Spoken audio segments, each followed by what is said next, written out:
अस्सलाम वालेकुम। वालेकुम अस्सलाम। मैं 2 मिनट आपको देख ही रही थी, बस आप जिस तरह मेरा इंट्रो दे रही थी मतलब इतना खूबसूरती से कभी किसी ने इतना मुझे बयान नहीं किया किसी के सामने। Like thank you so much Reema ji, आपने मुझे बुलाया। और मुझे एक तो प्लीज़ ये बताएं, ये सिखाएं मुझे, आप ये बोलती कैसे हैं, मुझे ये तरीका सिखाएं जो बोलने का। मैंने बहुत दफ़ा प्रैक्टिस की है लेकिन फिर वही वापस मैं चुलबुली सी बन जाती है। लेकिन बड़ा मैं कोशिश करती हूँ जी मैं बिल्कुल इस तरह करके बात कर रही हूँ, लेकिन मुझसे आपकी तरह बात होती ही नहीं है। आप बहुत खूबसूरत बोलती हैं रीमा जी, थैंक यू। नहीं, थैंक यू निम्रा, बहुत बहुत शुक्रिया आपके प्यार का, आपकी मोहब्बत का, आपकी अप्रिसिएशन का। मगर यकीन कीजिए कि जब भी मैं अपनी बोली हुई कोई बात सुनती हूँ तो उसमें मुझे हज़ार खामियां नज़र आती हैं और मुझे लगता है कि अभी बहुत इम्प्रूव करना है, बहुत कुछ सीखना है। और मैं हमेशा कहती हूँ कि इंसान जितना इल्म हासिल करता है उतना ही उसको अपने जाहिल होने का अंदाज़ा होता है। आप जितना सीखती जा रही हैं, आप हमें सिखाती जा रही है। चलें फिर हम आपको फॉलो कर रहे हैं बस। इससे अच्छी क्या बात होगी कि अगर मेरी कोई एक अच्छी सी बात, कोई अच्छा अमल अगर किसी के दिल पर असर कर जाए। अच्छा बताओ, मुझे एकदम आई और आते साथ छा भी गई हो। पहले तो ये बताओ कि इस माह मुबारक में क्या आजकल रूटीन चल रही है, क्योंकि क्वारंटीन भी है, सोशल डिस्टेंसिंग भी है, तो इस टाइम पीरियड को कैसे गुजार रही हो? बड़ा अलग रमज़ान है इस बार का हमारा, और कह सकते हैं, लेकिन रमज़ान तो एक अपना ही रमज़ान, एक खूबसूरत महीना है। उसको तो हम किसी भी एक वायरस या किसी भी किस्म की वजह से हम उसको, उसकी खूबसूरती को नहीं गिरा सकते, कुछ भी हो जाए। तो बस वही सहरी, वही रोज़ा रखा जा रहा है। लेकिन बस हाँ कि लोगों के घर की जो एक्साइटमेंट होती थी, वो जो कलरफुल कि हाँ आज उनके घर अफ्तारी है, आज उनके घर अफ्तारी हो, वो चीज़ थोड़ी कम हो गई है। लेकिन बस ये कि जैसे आप लोग जानते हैं और आप भी जानती हैं कि मेरी इस क्वारंटीन में ही शादी हुई है तो मैं कहती हूँ कि एक तरीके से मेरे लिए ये बहुत बेनिफिट भी है कि मेरी टोटली अरेंज शादी हुई है और मुझे नोइंग मेरा उनका लाइक प्रोसीजर चल रहा है मेरा अभी उनका घर बैठे बैठे, भले रोज़े चल रहे हैं लेकिन मैं उनको रोज़ों के साथ साथ जान भी रही हूँ तो ये कि सिलसिला चल रहा है लेकिन मज़ा आ रहा है। बस सिखा जो गया वो ये टाइम सिखा रहा है कि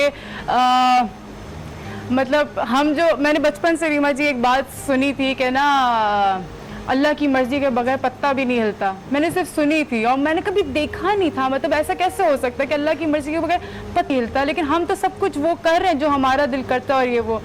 तो अब देख लिया मतलब अब देख लिया कि अल्लाह है और अल्लाह ने कहा कि मैं हूँ, देख लो। कोई मज़हब, कोई दीन, कोई ईमान, कुछ नहीं ऐसी, बस ये पूरी दुनिया की एक आजमाइश है।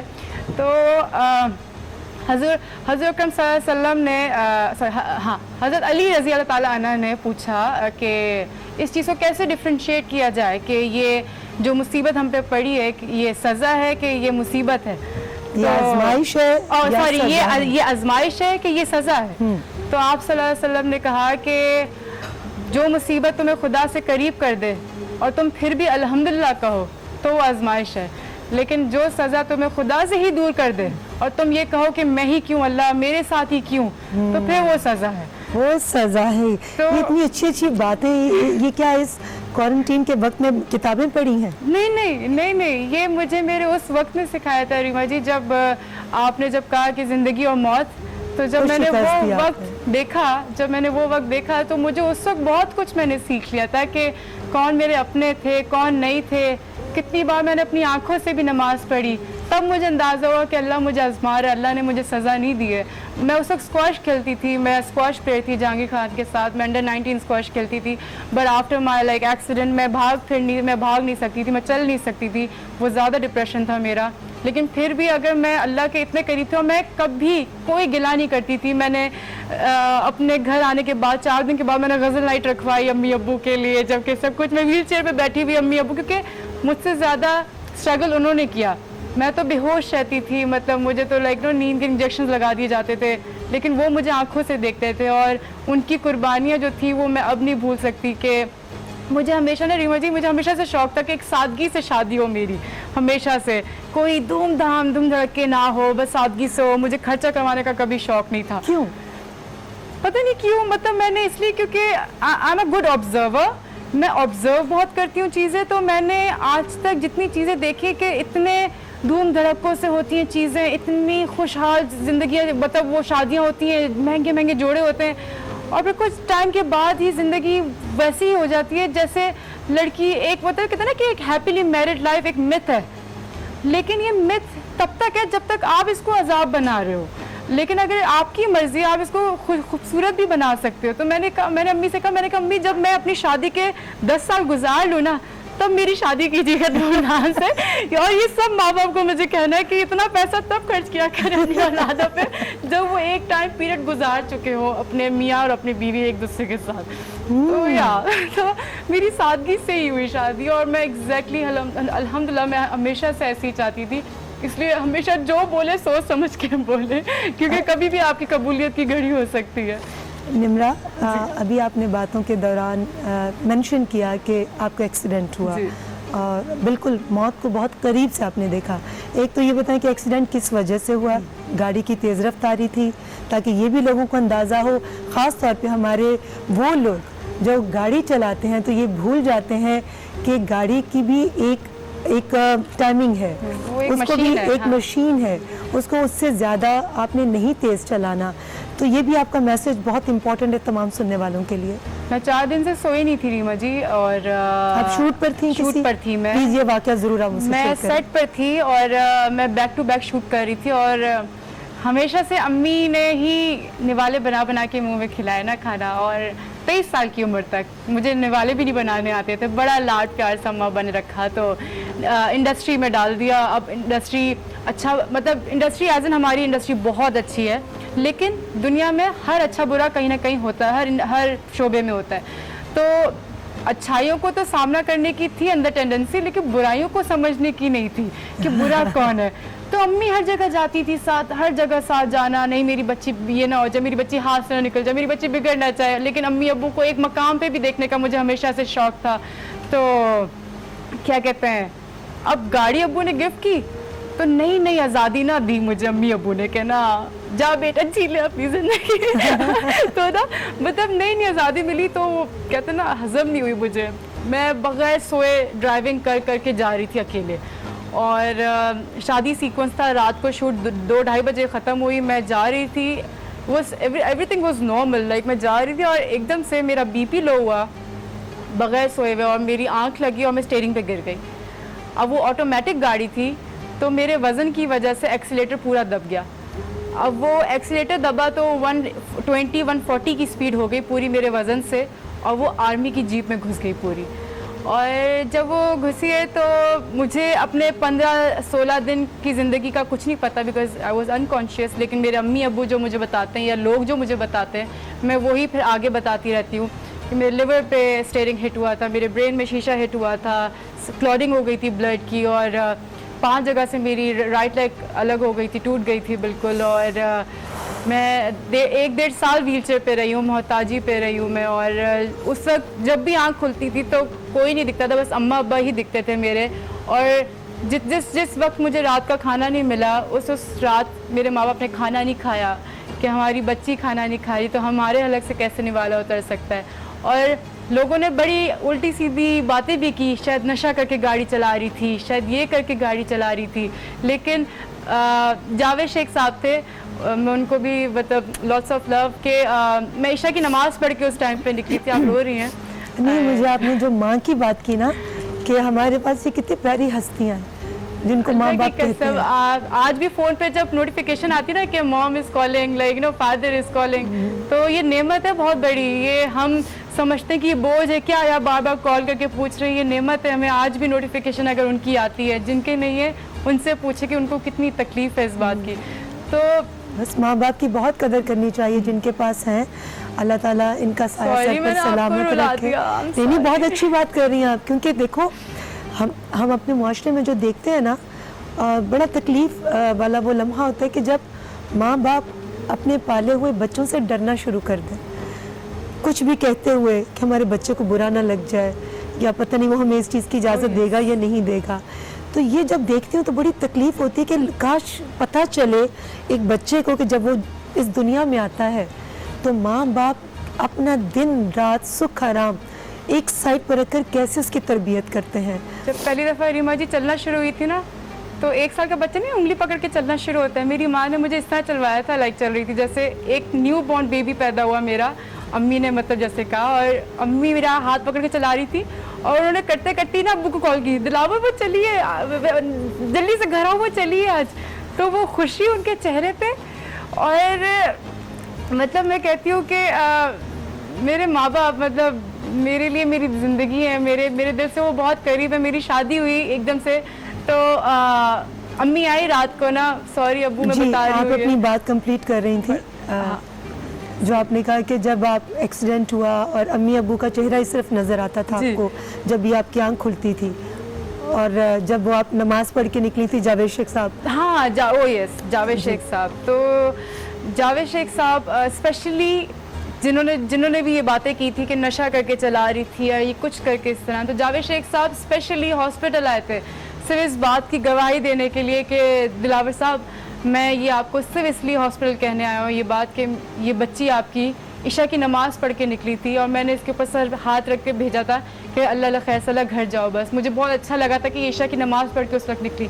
तो तभी मैं शो ऑफ नहीं कर रही, लेकिन मैं उन लोगों को बता रही हूँ, उन लोगों को जिन्होंने बहुत हर तरह की बातें की, और हम लोगों को जज बहुत करते हैं हर तरह से। हमें क्या पता कि अल्लाह किस तरह राज़ी है, मतलब हमें इस दुनिया में किस चीज़ के लिए भेजा गया है। हुकूकुल इबाद, हम नमाज़ें पढ़ते हैं, नमाज़ें सिर्फ अल्लाह का फ़ोन नंबर है रीमा जी। मतलब जैसे हम, अगर मैं आपको फ़ोन करूँगी तो मैं नंबर मिला के आपको कॉल करूँगी कि मुझे आपसे ये हेल्प चाहिए। नमाज अल्लाह मियाँ का एक फ़ोन नंबर है कि हम जब नमाज़ पढ़ते हैं तो हम अल्लाह से कहते हैं अल्लाह हमें ये चाहिए, हमें ये चाहिए। लेकिन दुनिया में जो भेजा गया वो है हुकूकुल इबाद कि अपनी ज़ात से आप किसको तकलीफ़ दे रहे हो। कहते हैं कि बड़ी खूबसूरत बात मैंने पढ़ी थी रीमा जी कि तुम करते वो हो जो तुम चाहते हो, लेकिन होता वही है जो मैं चाहता हूँ।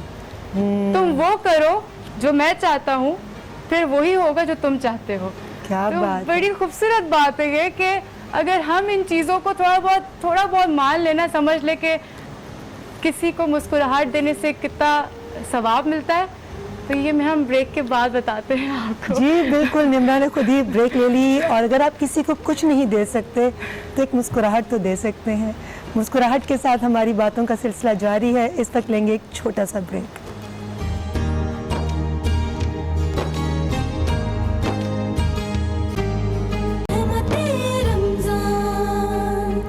बहरान रहमत में आप सभी को खुश आमदीद। ब्रेक पर जाने से पहले मनमोहनी निम्रा खान ने कहा कि बंदे तू करता वो है जो तू चाहता है, मगर होता वो है जो मैं चाहता हूँ। अगर तू वो करे जो मैं चाहता हूँ तो यकीन करके वो होगा जो तू चाहता है। तो रब ताला ने वो किया जो वो चाहता था। आपकी ज़िंदगी में एक ऐसी शख्सियत आ गई जिनसे आपकी कोई इंट्रैक्शन भी नहीं थी, और इट्स टोटली अरेंज मैरिज। तो ये कैसे, ये रब की रज़ा पर आपने सरखम कर दिया? बिल्कुल। सबसे पहले तो अल्लाह मियाँ, फिर उसके बाद माँ बाप। और कभी मतलब हमेशा से सोचा था कि हाँ अरेंज मैरिज होती है ये लाइक, लेकिन लिटरली पूरा नाम भी मुझे मुकम्मल नहीं उनका पता था। और ज़रूरी नहीं है कि नाम मुकम्मल पता होना चाहिए तो ही ज़िंदगी गुजर सकती है, लेकिन जितना मैंने अब तक उनको जाना है अल्हम्दुलिल्लाह, मैं कहती हूँ मेरी सास खास तौर पे रीमा जी सबसे ज़्यादा मुझे बिगाड़ने वाली वो है। लाड से इतना प्यार करती है मुझे। मतलब मैं सोचती थी कि ससुराल जाते ही सबसे पहले बहनों ने ना मुझे छोटी मोटी चीज़ें, ये बहुत जल्दी पक जाता है, खीर तो इतनी जल्दी पक जाती है, ये तो खिला ही देना ना उनको, मतलब इस तरह ना। लेकिन मेरी सास ने तो मुझे ग्लास तक नहीं उठाने तक की तौफीक दी, इतना मुझे लाड से उन्होंने रखा है। और मेरे शौहर हैं भी लंदन से और ही पुलिस ऑफिसर है अल्हम्दुलिल्लाह माशाल्लाह से, तो वो बड़े ओपन माइंडेड है, बड़े लिबरल हैं। मतलब आज मैं I can't wait to see you, मतलब और हम लोग तीनों बैठ के बस आपका एवरीडे का शो देख रहे होते हैं, हम लोग तीनों साथ लेटे होते हैं और आपको देख रहे होते हैं। अच्छा, और मेरी सास कहती है क्या ये बोलती कितना प्यारा है, ये बोलती कितना मीठा है ना, मतलब क्या पर्सनैलिटी है इसकी। तो मेरी सास अभी आपको देख रही होंगी डेफिनेटली।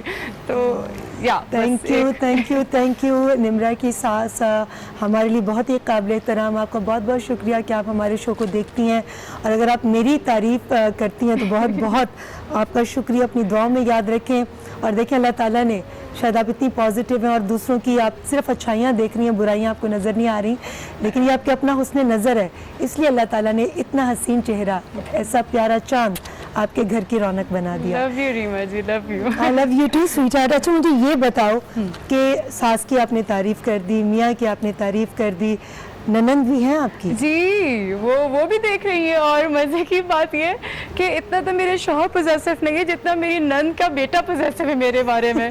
मतलब किसी टाइटल पे मैंने अगर हीरो के हाथ रखा हुआ है शोल्डर पे, उन्होंने हाथ क्यों रखा हुआ है? उनकी तो मेरे मामू से शादी हुई है, उन्होंने इस तरह। और उनको बोल दो कि ना उनकी कोई तारीफ ना किया करे लाइव चैट पे किसी, उनको बोल दो बस मैं और मुझे नंबर दे, मैं उनसे बात किया करूँगा।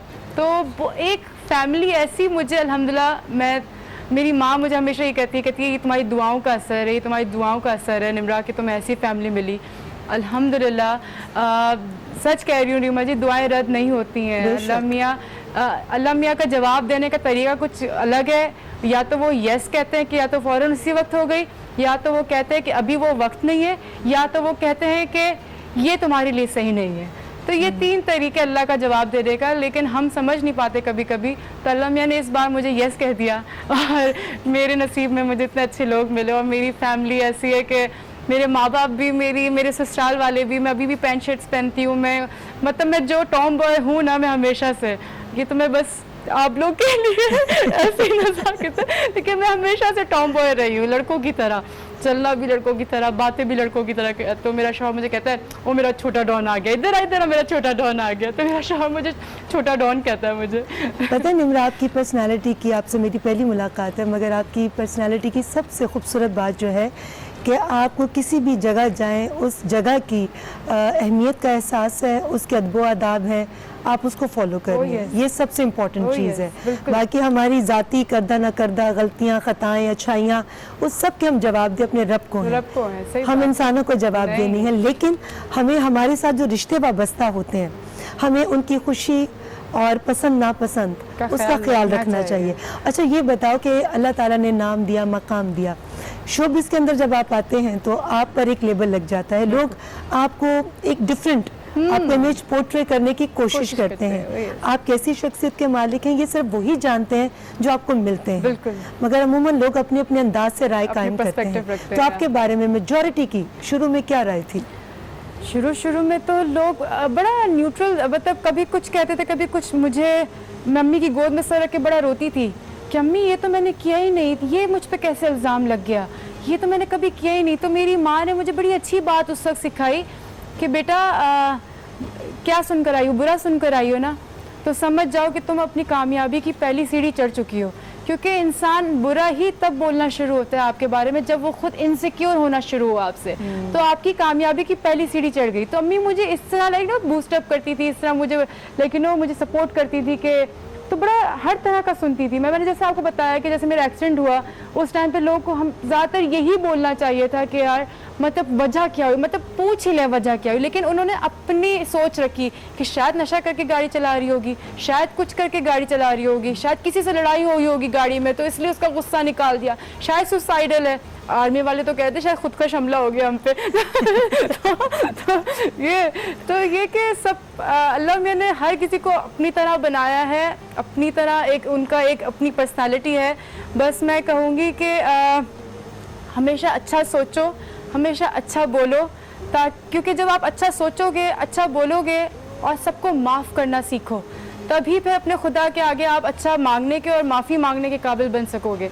वरना और मतलब मैं आपको माफ़ नहीं कर सकती, मैं एक छोटी शख्सियत हो कि मैं अपने खुदा से कैसे एक्सपेक्ट करूं कि वो मुझे माफ़ कर दे जो मैंने गलती की है। अच्छा तो, निम्रा आपने गलती की बात की और आप इतनी सच्चाई के साथ अपनी सारी फीलिंग्स को शेयर कर रही हैं, जिसको जितना भी अप्रिशिएट मैं करूँ कम है। ये बताओ कि कभी ज़िंदगी में कोई ऐसी गलती जिसका एहसास हुआ हो कि काश मुझसे ये गलती ना होती? वैसे लगता तो नहीं, लेकिन इंसान गलतियों का पुतला है। तो कभी कोई ऐसी गलती जो आज आप कंडेम करना चाहें? बस जिस दिन एक्सीडेंट हुआ उसके सुबह मुझे अब्बू ने कहा था गाड़ी आज मत लेकर जाओ। पता नहीं क्यों मुझे उस दिन अब्बू ने सुबह कहा। अब्बू ने फिर कहा कि अच्छा बकरा है सदके का, हाथ तो फेर के चली जाओ। तो मैंने कहा अच्छा अब्बू देर हो रही है मुझे, चलो अच्छा मैं बकरे को हाथ फेर के और मैं निकल गई गाड़ी लेके।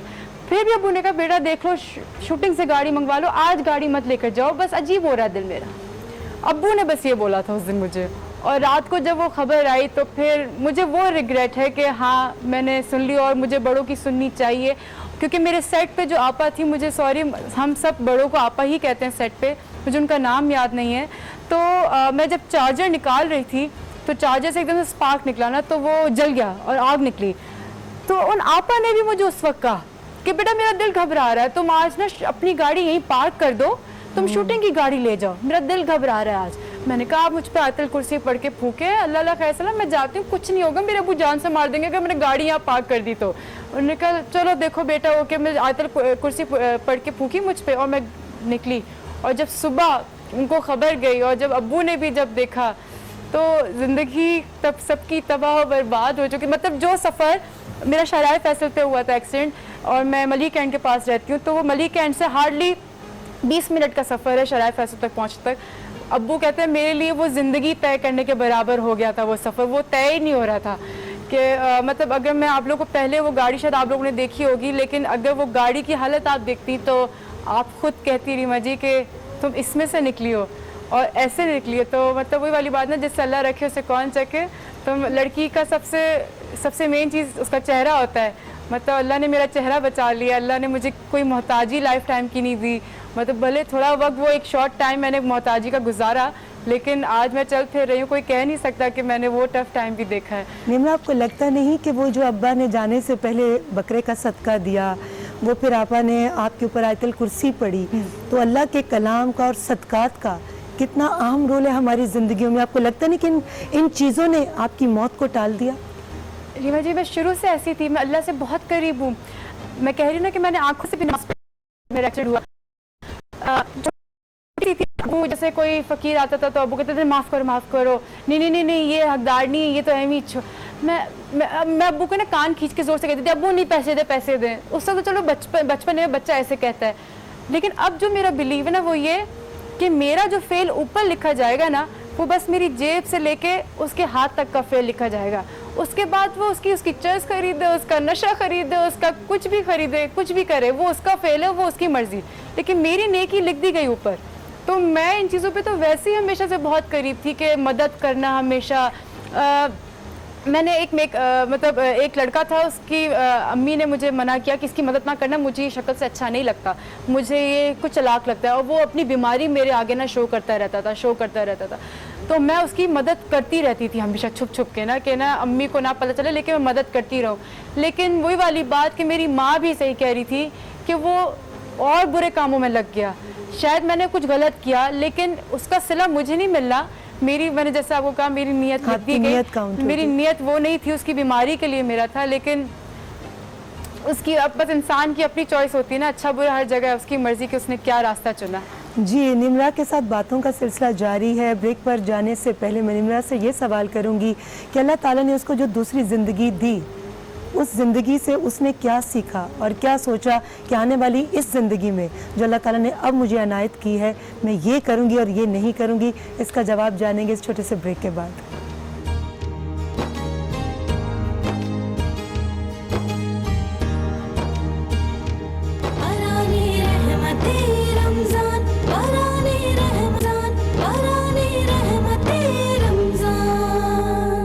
जो सीखी वो ये कि वो आज मैं जीऊँगी, अब मैं जीऊँगी।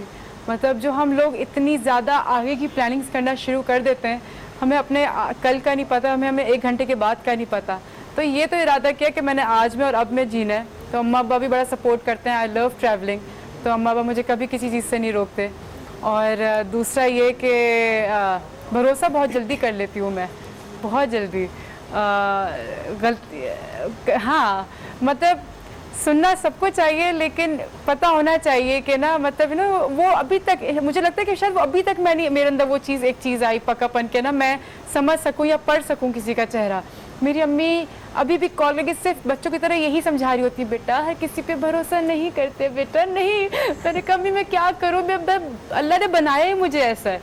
तो शायद मैं उस वक्त भी कुछ नहीं सीख पाई, मैं अब भी वो चीज़ नहीं सीख पाई जो मुझे सीख लेनी चाहिए। लेकिन मुझे बस इतना है कि मैं अपने अब में जीती हूँ, मैं अब अपना फ्यूचर प्लान नहीं करती, मैं अपना पास्ट का नहीं सोचती, मैं अपने प्रेजेंट में रहती हूँ और आज के दिन अच्छा करके मुकम्मल करके रात को सबको माफ़ करके सो जाती हूँ मैं, और फिर एक नई तरीके से सुबह करती हूँ मैं। सबको माफ़ कर देती है। हाँ। जिन्होंने दिल दुखाया, जिन्होंने कभी ज़िंदगी में तकलीफ़ दी और वो चेहरे कभी सामने आए। और सच बताओ किन बातों से दिल दुखता है?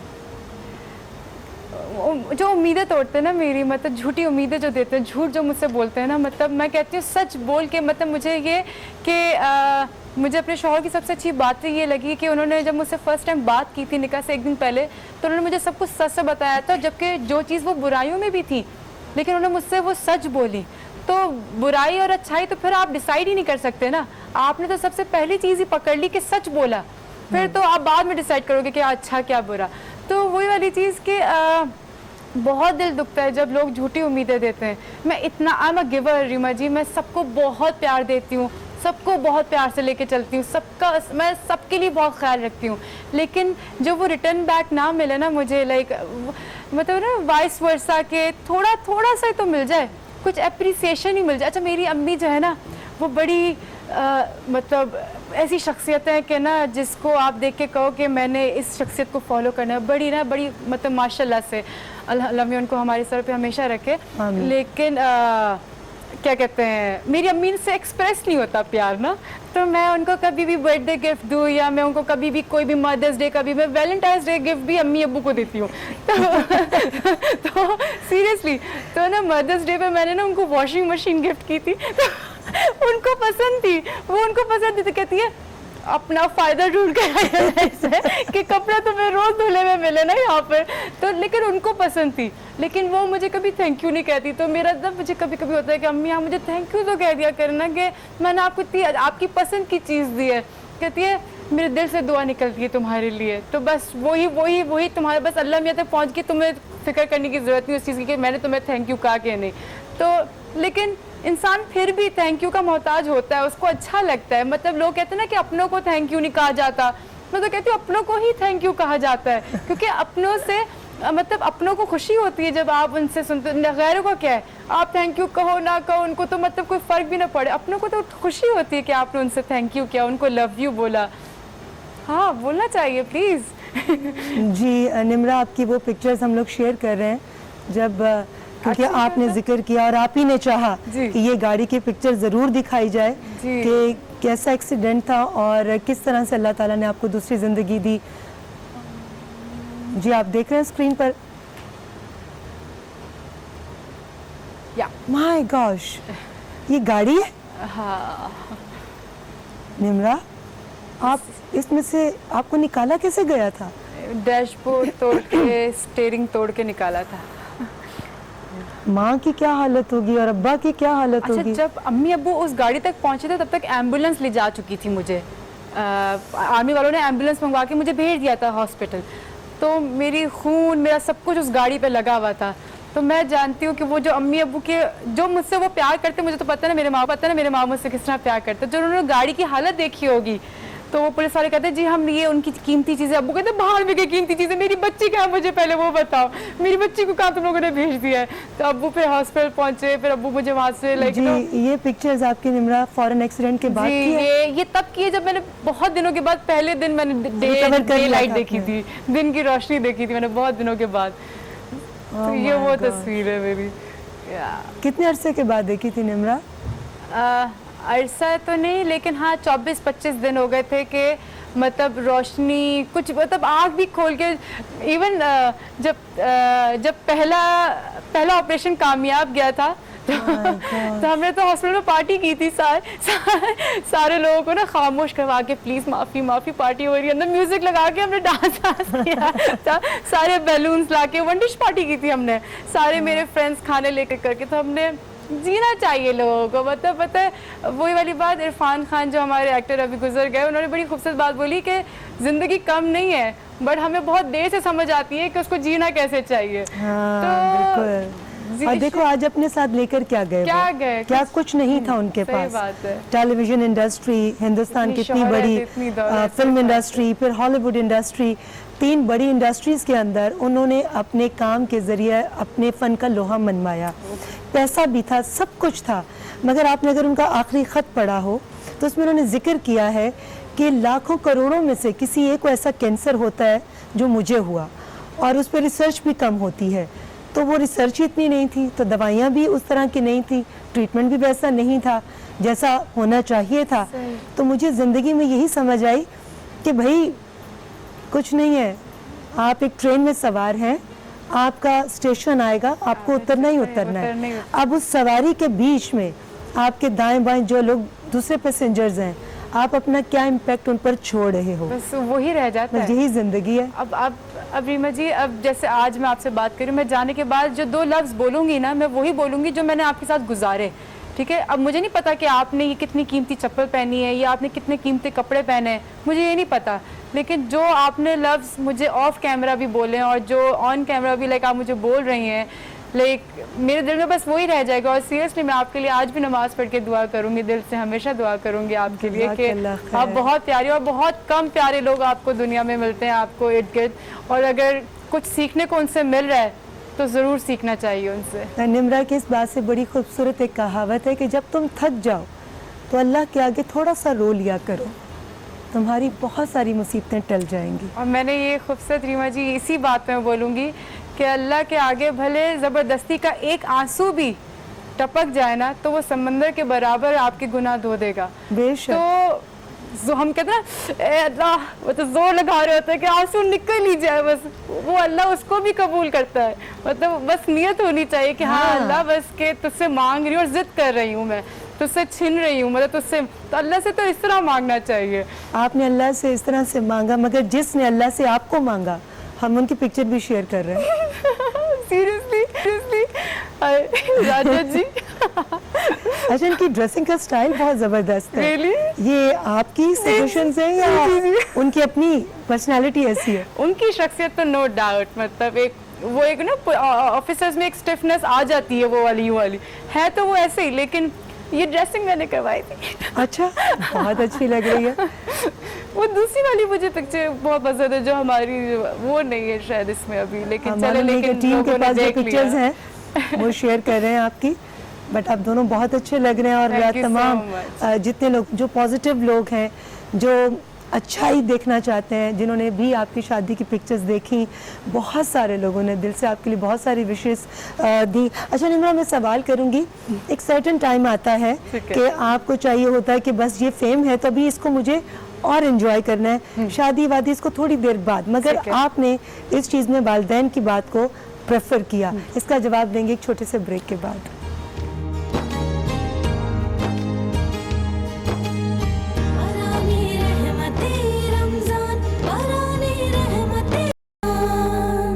Sorry, I'm really शुरू से sorry. पढ़कर उसको वजन के साथ लें। सलाम, सलाम के लिए हाजिर गुलाम हो जाए। सलाम के लिए हाजिर गुलाम। हुजूर ऐसा कोई इंतजाम हो जाए, सलाम सलाम के लिए, sorry, I am really sorry, सलाम के लिए हाजिर गुलाम हो जाए। आई एम रियली सॉरी, मैंने गलत बोल दिया, लेकिन बस मुझे आपके लिए था कि मैं वो एक लाइन बस ठीक है, बिल्कुल ठीक है, माशाल्लाह बहुत प्यारी आवाज़ है आपकी। बस नेक्स्ट टाइम कभी आप ओह यस, मैं पूरी पढ़ कर आऊंगी, तो पूरी पढ़ कर आपने आऊंगी। अल्फाज याद करके ओह आने, यस, ठीक है। अच्छा, हमारा सेगमेंट है, आपने जुमले बनाने हैं, ठीक है। मोहब्बत सबसे करनी चाहिए, बहुत कामयाबी, कूट कूट के भरी है। कामयाबी, कामयाबी अल्लाह ने जितनी लिखी है ना, बस उतनी ही मिलनी है, उससे ज़्यादा नहीं, उससे ज़्यादा की क्रेव ना रखें, उससे ज़्यादा की ख्वाहिश ना रखें। निकाह, बहुत ताकत है, मौजज़ा, होते हैं जैसा मेरे साथ हुआ, मुश्किल, आए लेकिन उससे निकलना भी आना चाहिए। मॉडलिंग, बहुत शौक था, बहुत मुश्किलों से वेट लॉस किया, लेकिन अब करती हूँ। अच्छा जी, अब आपने जो हाँ है उसका नाम है और जो ना है उसका हाँ Oh, है। yes. आपकी हाँ का मतलब ना और आपकी ना का मतलब हाँ। Done. मैं बहुत छोटे दिल की मालिक हूँ। हाँ। मुझे बचपन से शादी की बहुत जल्दी थी। नहीं। मुझसे खाना नहीं छोड़ा जाता। हाँ ना। मैंने सेट पर बहुत सी चीजें चुराई हैं। हाँ। अच्छा, खाना नहीं छोड़ा जाता, खाने की शौकीन है। दूसरों की नज़र हमेशा मेरे इंस्टाग्राम पे होती है। सॉरी फिर से। दूसरों की नज़र हमेशा मेरे इंस्टाग्राम पे होती है। नहीं। मुझे खबरों में रहने का बहुत शौक है। हाँ। पहले सोच रही थी हाँ। अच्छा, खाली जगह पूर करें। ठीक है। मेरे पास फैमिली है डैश नहीं। मेरे पास फैमिली है डैश नहीं है। क्या नहीं है? क्या नहीं है? मेरे पास फैमिली है, सब कुछ तो है मेरे पास। फिर मेरे पास मुश्किल है वक्त थोड़ा। नहीं, फैमिली को देने का वक्त हाँ, नहीं। कह सकते हैं, लेकिन मैं तुमको वक्त भी रोज देती जाके। 2 दिन के बाद रोज पहुंची होती हूँ उनके पास में। मेरे पास फैमिली है लड़ाई नहीं। हाँ, मेरे पास फैमिली है नेगेटिविटी नहीं। गुड। मेरे पास नखरा है डैश नहीं। मेरे पास नखरा है लेकिन मैं मगरूर नहीं। मेरे पास मौका है डैश नहीं। वक्त नहीं। मेरे पास बहुत कुछ है डैश नहीं। मेरे पास बहुत कुछ है लेकिन ज़्यादा ख्वाहिशें नहीं। सच्ची में? हाँ। लड़कियों को तो बहुत ज्यादा ख्वाहिशात होती हैं निम्रा। नहीं, मैंने कहा ना आई लिव इन टुडे। मैं ख्वाहिशात ही नहीं रखती। मैं बस आज में जीती हूँ। आज में जो कुछ अच्छा मिल गया बस उसको एंजॉय करती हूँ। मैं कल का लिटरली प्लान नहीं करती। यस। अच्छा, ये बताएं कि शादी का शौक आपने कहा अभी जैसे कि शादी का शौक, और शादी होते साथ ही आप एकदम आइसोलेशन में चली गई, तो कैसा? शादी मतलब आइसोलेशन में गई। मतलब आइसोलेशन के दौरान आपकी शादी हुई, तो ये कैसा तजुर्बा आपका? यही ख्वाहिश थी या ऑपोजिट हुआ? हमेशा से रीमा जी मुझे ख्वाहिश थी। मैंने जैसे आपको पहले कहा कि इतना खर्चा माँ बाप करते हैं और ये वो, फिर लोगों में उस रिश्ते में इत्तेफाक होना चाहिए हमेशा। उनको एक साथ गुजारने के तरीके आने चाहिए उनको। और तो हमेशा से ये ख्वाहिश थी कि ना अम्मा पापा का पैसा फालतू नहीं खर्च करवाना, बहुत सादगी से करनी है। और अब इतना भी सादगी से नहीं था कि अपने पुराने कपड़े निकाल के पहनती, लेकिन हाँ अपने पुराने कपड़े निकाल के पहने थे। और मेरे कपड़े अरेंज हो पा रहे थे लेकिन मेरे हस्बैंड के नहीं हो पा रहे थे। तो मैंने कहा कि वो क्यों ना फिर नए पहने, मैं क्यों नए पहनूं। तो फिर ये कि हमने घर की सादगी में उनकी तरफ से गवाते, हमारी तरफ से गवाते दो, और बस घर में डिस्टेंस का, सोशल डिस्टेंसिंग का ख्याल रखते हुए। उस दिन बस हमने थोड़ी सी कोताही की थी, हमने उस दिन ख्याल नहीं रखा था। उस दिन मेरी खुशी का मौका था, लेकिन हाँ फिर उसी में हुई। और शायद मैं कहती हूँ बहुत अच्छे वक्त पे हुई, क्योंकि मुझे अपने शौहर को, क्योंकि अरेंज हुई है, तो मुझे अपने शौहर को बहुत ज़्यादा वक्त देने का मौका मिल पा रहा है। और वरना शायद मैं शूटिंग पे रहती। मेरी अभी पेंडिंग शूट्स हैं जिन पे मुझे जाना है, ऑन सेट काम पे जाना है। ये अभी लॉकडाउन ख़त्म हो तो इंशाल्लाह, तो मैं शायद उनको वक्त ही नहीं ज़्यादा दे पाती, ना मैं उनको ज़्यादा जान पाती, ना वो मुझे ज़्यादा जान पाते। लेकिन अब हम साथ नहीं, वो बत्तख के बच्चे चल रहे होते पीछे, तो हम लोग साथ रहते हैं अल्हम्दुलिल्लाह। अच्छा निम्रा, बहुत बहुत शुक्रिया, आपके साथ बात करके बहुत अच्छा लगा। आपकी अच्छी बातें और सच्ची बातें डेफिनेटली लोगों के दिलों पर एक ख़ास तासुर छोड़ने में कामयाब हुई होंगी इंशाल्लाह। जाने से पहले, क्योंकि ये माह मुबारक है और अल्लाह ताला ने आपको दूसरी ज़िंदगी दी। आप एक वॉरियर के तौर पर दोबारा से अपनी ज़िंदगी का आगाज़ किया। तो इस माह मुबारक की बरकतें और ये जो एक दुनिया पर आजमाइश आई है, इसको भी जहन में रखते हुए आप एक ग्लैमर वर्ल्ड से ताल्लुक़ रखती हैं, उसके साथ अब आप एक बेगम भी हैं। तो ये सारी चीज़ें जहन में रखते हुए आप हमारे तमाम देखने वालों को क्या मैसेज देंगी? बस यही कहूँगी जो मैंने पहले भी रीमा जी को कहा था कि मैं सबको माफ़ करके सोती हूँ।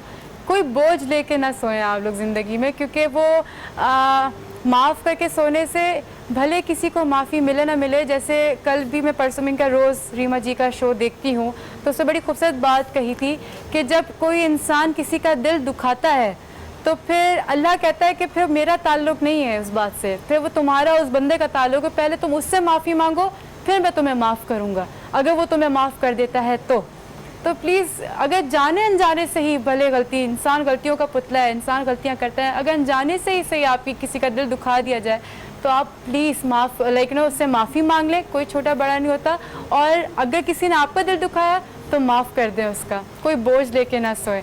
और मैं सच बता रही हूँ, अल्लाह बहुत आपसे राज़ी होगा, बहुत खुश होगा आपसे, क्योंकि फिर वही वाली बात, फिर ही आप अपने अल्लाह से माफ़ी मांगने के और अच्छा मांगने के काबिल बनेंगे। So love you guys. I hope कि आज आपने जो बोला है मैंने आज सच बोला है, मैंने कोई इट वाज़न्ट मेड अप, सच बोला है मैंने हमेशा, तो कुछ आप लोग ने सीखा हो, बस इसी मकसद से मैं यहाँ आई थी। और थैंक यू रीमा जी, आपने मुझे आज बुलाया। और सच बोल रही हूँ, आप मेरी मेंटर, लेकिन मुझे बहुत पसंद थी दिल से। मैं आज आपसे पहली बार मिल रही हूँ, लेकिन मैं दुआ करूँगी मैं ये आखिरी बार ना हो, हम आगे भी मिलते रहें इंशाल्लाह इंशाल्लाह। Love you. Love you too. बहुत अच्छा लगा निम्रा आपसे बातें कर आपके ख्यालात जानकर। अल्लाह आपकी खुशियों को हर तरह की नज़र बद से बचाए। आप हमारी मेहमान थी माज जी की, और WB बाय हिमानी के गिफ्ट्स आपके साथ जाएंगे, और इस प्लेटफॉर्म से बहुत सारा प्यार और बहुत सारी दुआएं भी आपके साथ वही जाएंगी। चाहिए मुझे। वो भी जाएंगे और ये भी गिफ्ट्स आपके हाँ, साथ ये तो मेरे जाएंगे। दोस्तों के ही हैं, मैं ये लेकर जाऊँगी। बहुत बहुत शुक्रिया। हम लेंगे एक छोटा सा ब्रेक से वापस आएंगे तो मेरे साथ मेरे जो होस्ट हैं फरहान अली वारिस साहब हमारे साथ होंगे, और मैं वापस आकर आपसे एक किस्सा भी शेयर करूंगी।